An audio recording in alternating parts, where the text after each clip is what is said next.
there was a small Islamic group here of Muslims that were recent converts, and they overthrew the government, a new government that had just come in after 30 years of rule by a previous administration, the PNM, which your father later on led. And that traumatized the country. We had never expected or seen anything. It's the first Islamic and only Islamic coup attempted in the Western Hemisphere. Now, what do you remember about that? I remember it was during the July-August holidays, and that's one thing I remember because I was that young in high school. And my parents made my brother and me, go stay at a friend's house. We didn't stay at our home because we were concerned that somebody could come after us. And our address was well known back then. I mean, my father had the address and phone number in the phone book for years when we were growing up. Yes. He used to call the house and ask if it was really him. He's like, yes, this is the right place, bye. I got the phone. So, we had to go stay at a friend's house. And, it was difficult because we didn't know what was going to happen next. Nobody knew. It was very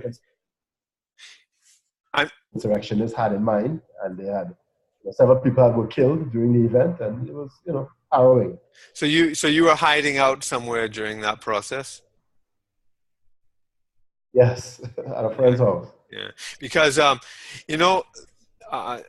this is kind of covered up in Trinidad and Tobago, and I don't think people want to face it so much. But Abu Bakr, who was the leader of the coup, he wanted an interim government, which he called the Government of National Unity, that included your father, that included Bastio Pandey, who was the leader of opposition at the time, and that included some of the expelled ministers of government. And your father disagreed with any such suggestion of forming.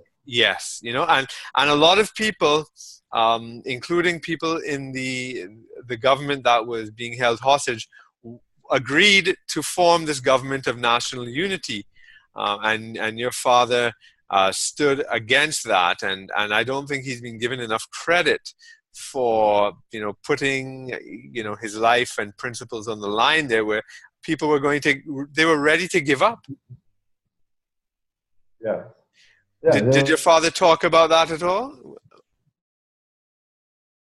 The lives of the persons in the places that were held by insurrectionists were at stake. Mm-hmm. So you couldn't just give some glib response. But he said that a government that isn't endorsed by the people is no government at all. And he doesn't want to be on the side of these persons who took control of the country by force.